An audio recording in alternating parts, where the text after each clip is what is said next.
Hello students, स्वागत है आप सभी का एनसीईआरटी गणित कक्षा 9वीं में। और आज हम प्रश्नावली 8.2 का प्रश्न क्रमांक 3 हल करेंगे। तो आइए सबसे पहले प्रश्न पढ़ लेते हैं। इसमें दिया गया है कि ABCD एक आयत है जिसमें P, Q, R और S क्रमशः भुजाओं AB, BC, CD और DA के मध्य बिंदु हैं। दर्शाइए कि PQRS एक समचतुर्भुज है। तो इस पूरे क्वेश्चन को समझने के लिए हम इसकी आकृति बना लेते हैं। तो अगर हम यहाँ पे देखें तो ABCD एक आयत है, तो ये आपके सामने A, B, C और D ये एक आयत है। इसमें बोला गया है कि जिसमें P, Q, R और S क्रमशः भुजाओं AB, BC, CD और DA के मध्य बिंदु हैं। इसका क्या मतलब हुआ? इसका सीधा सा मतलब है कि देखिए P मध्य बिंदु है, लेकिन कौन सी भुजा का? AB का। तो ये आप देख सकते हैं, ये AB भुजा है, ये यहाँ पे BC भुजा है, ये यहाँ पे CD भुजा है और ये DA भुजा है। तो अगर हम ध्यान से देखें तो AB का मध्य बिंदु होगा यहाँ पे, जो कि P है, क्योंकि पहले नंबर पर यहाँ पे P लिखा है और पहले नंबर पर यहाँ पे AB लिखा है, तो पहले की जोड़ी पहले से ही बनेगी ना। तो AB का मध्य बिंदु क्या हो जाएगा? P, क्योंकि क्रमशः का मतलब यही होता है कि पहले की जोड़ी पहले से ही बने। तो AB जो है इसका मध्य बिंदु क्या होगा? P। इसके बाद जो BC है उसका मध्य बिंदु क्या है? Q। तो आप यहाँ पे देखिए, ये है BC, तो इसका ये है मध्य बिंदु यानी कि सेंटर पॉइंट, ये देखिए। तो इसे हम Q नाम दे देंगे। इसके बाद CD जो है इसका मध्य बिंदु होगा R। तो यहाँ पे देखिए, ये है CD, तो ये हो जाएगा इसका मध्य बिंदु R। साथ में ये DA है, तो DA जो है उसका मध्य बिंदु होगा S। तो ये है DA, ये भुजा आप देख रहे हैं DA, तो इसका मध्य बिंदु हम लिख लेंगे यहाँ पे S। तो हो गया ना PQRS। अब इसको मिलाएंगे तो हमें PQRS एक समचतुर्भुज है, ये प्रूव करना है। तो हम क्या करेंगे, इन सभी को मिला देंगे। सबसे पहले P को Q से मिलाएंगे, फिर Q को R से मिलाएंगे, इसके बाद R को S से मिलाएंगे और फिर S को P से मिला देंगे, इस तरीके से। तो हमें ये प्रूव करना है कि जो PQRS अंदर बना है ये ब्लू पेन से, ये एक समचतुर्भुज है। समचतुर्भुज का मतलब क्या होता है कि इसकी ये चारों भुजाएं बराबर हैं। ये वाली भुजा, ये वाली यानी कि PQ, और ये QR, यहाँ पे ये RS और यहाँ पे ये SP। तो ये चारों भुजाएं आपस में बराबर हैं। ये हमें प्रूव करना है कि PQ बराबर QR बराबर RS बराबर SP। तो ये चारों भुजाएं आपस में बराबर हैं कि नहीं हैं, ये हमें प्रूव करना है। तो वैसे भी ये बराबर हैं, लेकिन ये हमें सिद्ध करना है कि कैसे हैं। तो ये चारों भुजाएं जब बराबर हो जाएंगी ना सिद्ध, तो ये भी प्रूव हो जाएगा कि PQRS एक समचतुर्भुज है। तो ऐसा ये क्वेश्चन है। अब इसको हल कैसे करेंगे अगर ये एग्ज़ाम में आता है? तो सबसे पहले हमें जो दिया है वो हम लिखेंगे। तो यहाँ पे देख लेते हैं कि हमें क्या क्या दिया गया है। जैसे अगर हम बात करें तो हमें दिया गया है ABCD एक आयत है जिसमें P, Q, R और S क्रमशः भुजाओं AB, BC, CD और DA के मध्य बिंदु हैं। ये पूरा स्टेटमेंट हमें क्वेश्चन से ही देख के लिखना है, तो मैं यहाँ पे लिख देता हूँ। तो ये पूरा हम देख के लिख लेंगे। इसके बाद जो दर्शाइए है ये हम हेडिंग डालेंगे, सिद्ध करना है।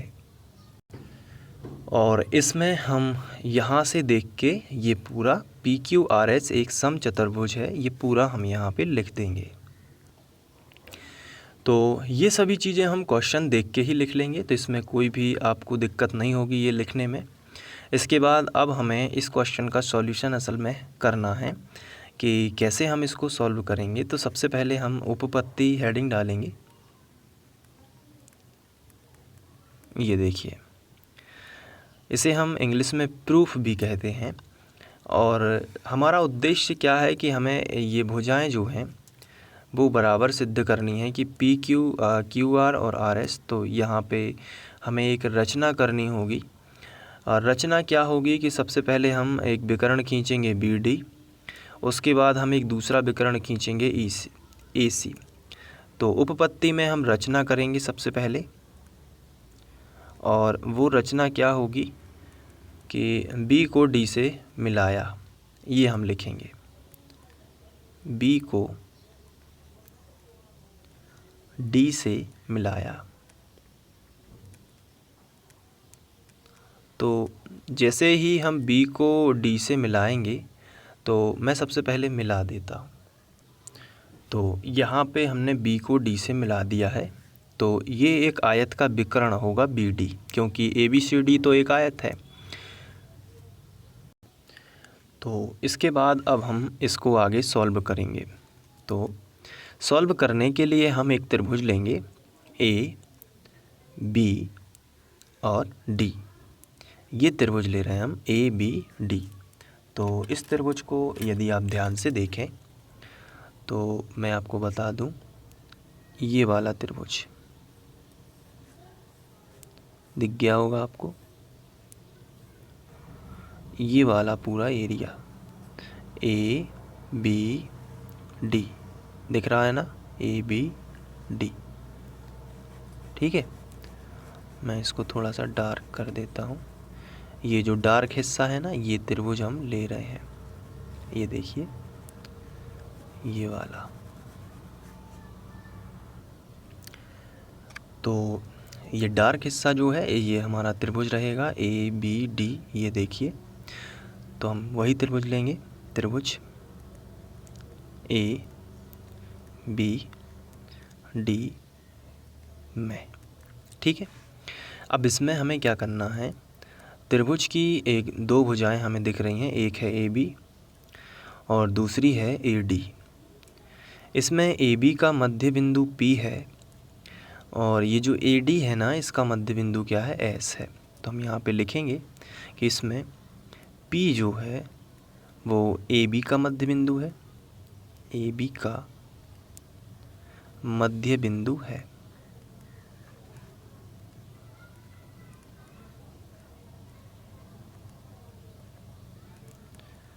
और जो एस है वो ए डी का मध्य बिंदु है, एस ए डी का मध्य बिंदु है।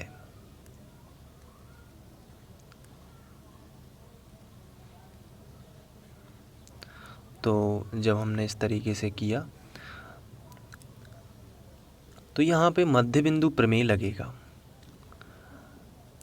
जब त्रिभुज की दो भुजाओं के मध्य बिंदुओं को आपस में मिलाते हैं ना, तो एक जो रेखा बनती है या भुजा बनती है वो त्रिभुज की तीसरी भुजा यानी कि बी डी के समांतर होती है और साथ में उसकी तीसरी भुजा की आधी भी होती है।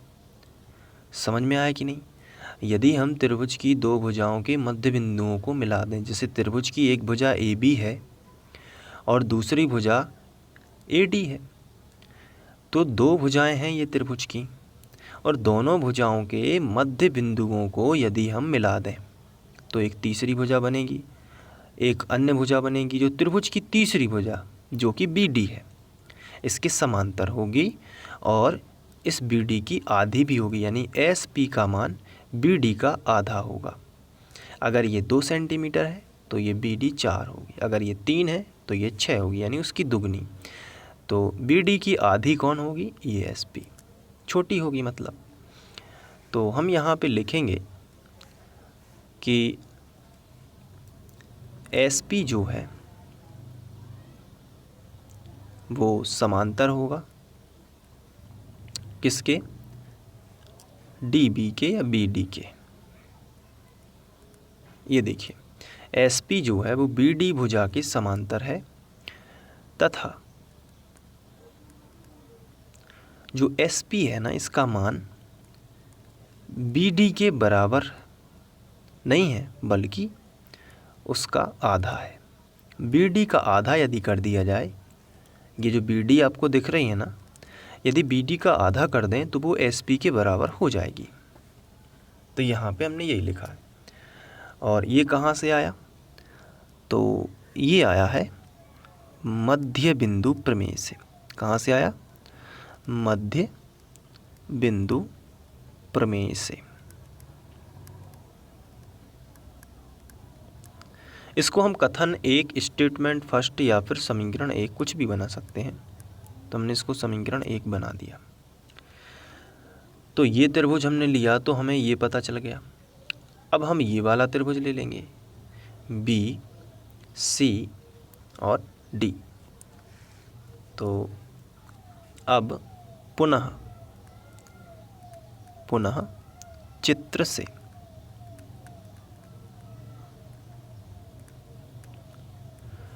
अब हम कौन सा त्रिभुज लेंगे? तो आप यहाँ पे देख सकते हैं, हमें अब ये वाला त्रिभुज लेना है, बी सी डी। देख पा रहे हैं ना, जो पूरा वाइट है। तो यहाँ पे हम वही ले लेते हैं।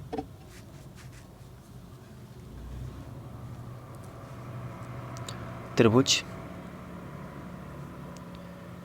बी सी डी में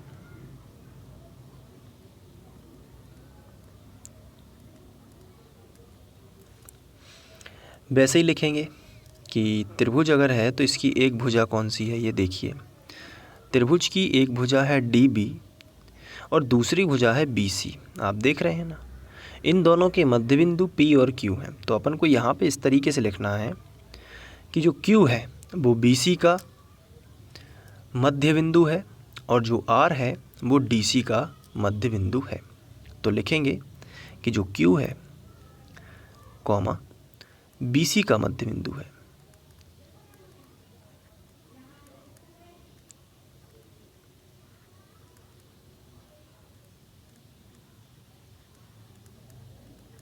और जो आर है वो डी सी का मध्य बिंदु है।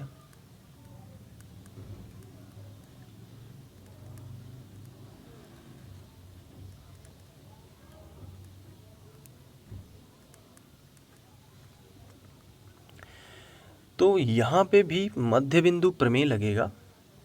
और ये जो आर क्यू है या जो क्यू आर है, ये बी डी का कैसा होगा? आधा और समांतर होगा। तो यहाँ पे हम लिखेंगे कि जैसा यहाँ पे हुआ है कि अगर हम त्रिभुज की दो लगातार भुजाओं के मध्य बिंदुओं को मिला दें तो वो तीसरी भुजा के समांतर होगा। अगर हम इस चित्र को ऐसा कर दें तो आपको और अच्छा समझ में आएगा कि जैसे ये देखिए त्रिभुज है ना, पूरा का पूरा ये त्रिभुज आपको दिख रहा है ना। त्रिभुज की दो भुजाएं हैं, एक भुजा ये है और एक भुजा ये है। इनके मध्य बिंदु हैं ये। इनको यदि मिला देते हैं तो वह तीसरी भुजा के समांतर होगी। वो वाली भुजा, बनने वाली नई भुजा तीसरी भुजा की कैसी होगी? समांतर। और तीसरी भुजा की आधी होगी।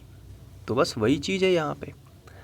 तो बस आपको क्या करना है, यहाँ पे लिखना है कि तो क्यू आर समांतर होगी डी बी के या बी डी के। तो क्यू आर समांतर होगी बी डी के तथा जो क्यू आर है वो आधी होगी बी डी के। ये भी कहाँ से आया? मध्य बिंदु प्रमेय से। कहाँ से आया है? मध्य बिंदु प्रमेय से। इसे हम समीकरण 2 बना सकते हैं।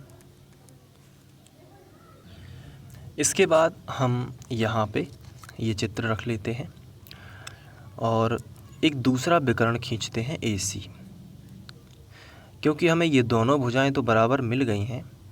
एक विकर्ण BD से उसकी समांतर क्योंकि ये थी और उसी के समांतर ये थी, तो हमने ये त्रिभुज लिया, फिर ये वाला त्रिभुज लिया, तो ये दोनों बराबर सिद्ध हो गई हैं। क्योंकि आधे BD के बराबर ये है और आधे BD के बराबर ये है, तो ये दोनों आपस में बराबर हैं। यदि हम एक विकर्ण और खींच दें AC, यहाँ पे मैं खींच देता हूँ इस तरीके से। अगर आप देखें तो A और C तो रचना की है हमने, तो हम यहाँ पे लिखेंगे रचना, ठीक है। और रचना में हम वापस से लिखेंगे कि A को सी से मिलाया।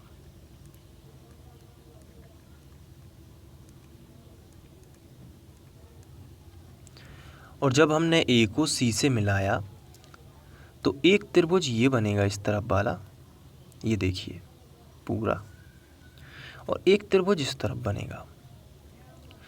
तो ए सी जो है पी क्यू के समांतर होगी और ए सी जो है वो एस आर के भी समांतर होगी। तो पहले हम त्रिभुज लेंगे ए बी सी। यहाँ पे हम लिखेंगे पुनः चित्र से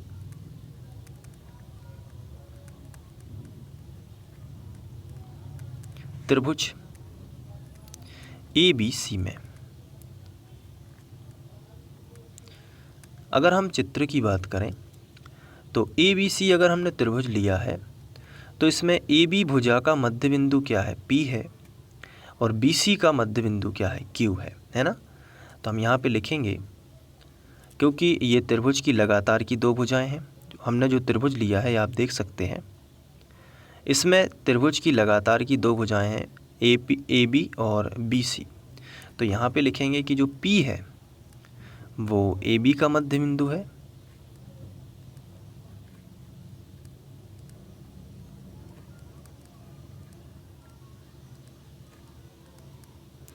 तथा जो क्यू है वो बी सी का मध्य बिंदु है।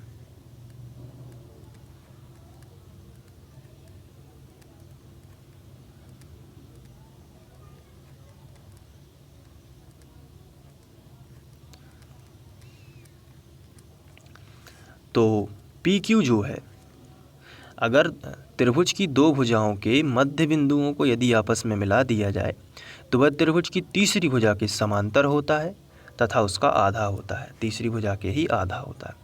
तो हम इसको ऐसे लिख सकते हैं, तो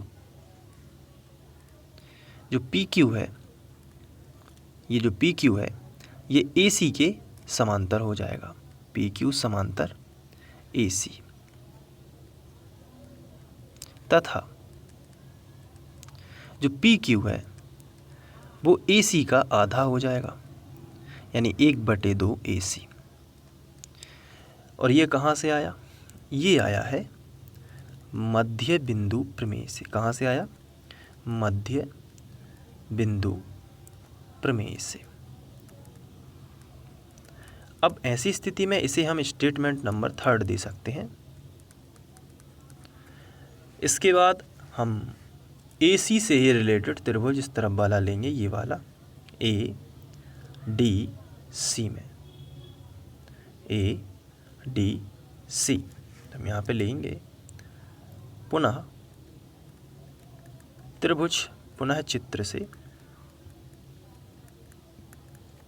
त्रिभुज ए डी सी में। टोटल हमें 4 त्रिभुज लेने हैं। तो ए डी सी जब लेंगे तो यहाँ पे हम लिखेंगे कि जो एस है वो ए डी का मध्य बिंदु है और जो आर है वो डी सी का मध्य बिंदु है। तो यहाँ पे हम वही लिख लेते हैं। और ये त्रिभुज की 2 क्रमागत भुजाएं हैं।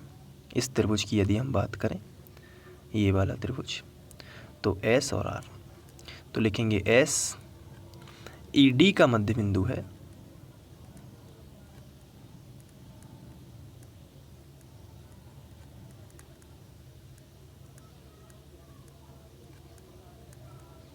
और आर डी सी का मध्य बिंदु है।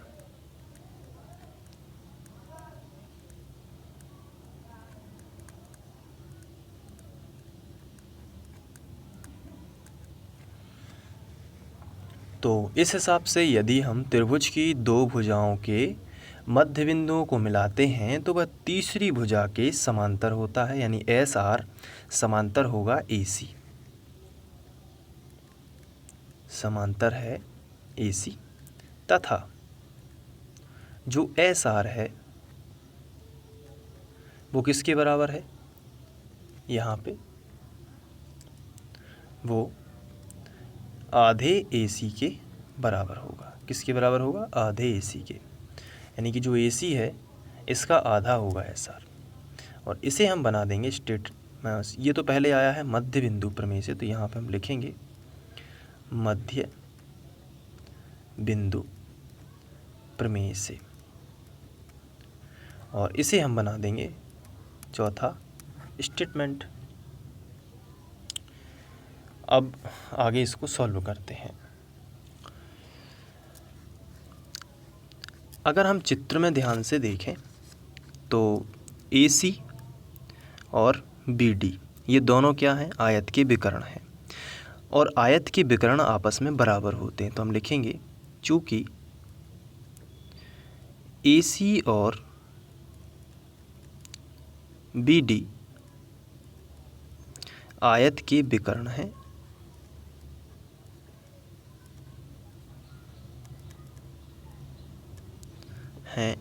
तो दोनों बराबर होंगे, दोनों बराबर होंगे।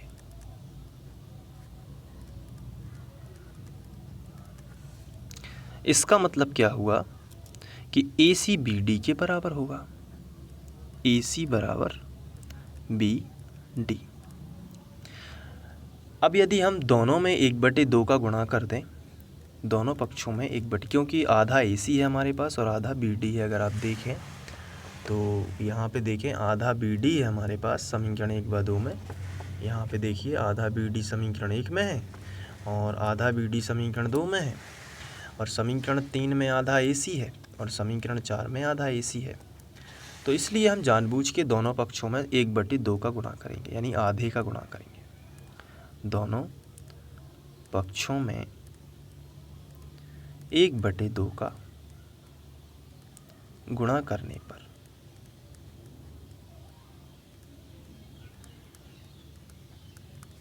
यहाँ कर देते हैं तो होगा 1/2 AC, यहाँ करेंगे तो होगा 1/2 BD। लेकिन 1/2 AC के जगह पर हम क्या लिख सकते हैं, समीकरण 3 व 4 को ध्यान से देखिए। 1/2 AC की जगह पर हम PQ लिख सकते हैं और 1/2 AC की जगह पर हम SR लिख सकते हैं। चूँकि दोनों ही 1/2 AC के मान हैं, इसलिए हम PQ को भी SR के बराबर लिख सकते हैं। तो हम यहाँ पे सिंपली ऐसा लिख सकते हैं 1/2 AC की जगह पर PQ बराबर SR। ये हम AC की जगह पर लिख सकते हैं। फिर बराबर तो लगा ही है, तो बराबर हमने ज्यों कहते हैं लगाया। इसके बाद 1/2 BD है, तो इसकी जगह पर हम क्या लिख सकते हैं, ये देखिए समीकरण 1 व 2 में अच्छे से देखिए। समीकरण 1 में आधे BD के बराबर क्या है, SP है, और समीकरण 2 में आधे BD के बराबर क्या है, QR है। तो दोनों आपस में कैसे होंगे, बराबर, यानी SP बराबर QR हम लिख सकते हैं यहाँ पे, SP बराबर QR। और ये सब आया है समीकरण 1, 2, 3 व 4 से। समीकरण 1, 2, 3 व 4 से। अब अगर हम ध्यान से देखें तो आखिर हमने क्या प्रूव किया है कि PQ जो है, यहाँ पे देखिए PQ SR आपस में बराबर है और SP और QR भी बराबर हैं, और फिर चारों आपस में बराबर, यानी चारों भुजाएं आपस में कैसी हैं, बराबर हैं। तो हम लिख सकते हैं कि जब चारों भुजाएं आपस में बराबर हों तो ऐसा चतुर्भुज समचतुर्भुज कहलाता है। तो हम लिखेंगे इसलिए PQRS एक समचतुर्भुज होगा।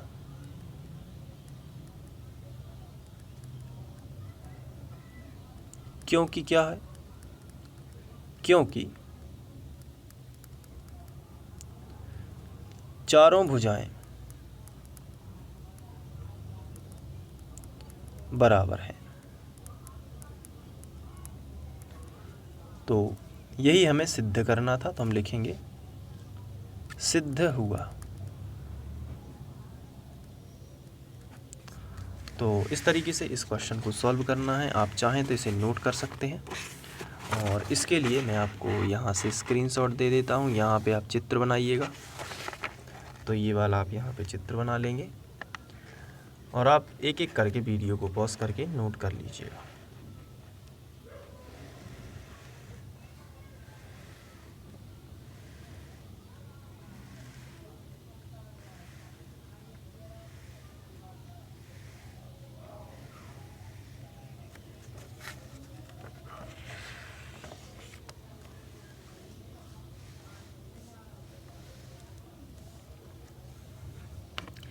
इसके बाद हम लोग नेक्स्ट क्वेश्चन करेंगे।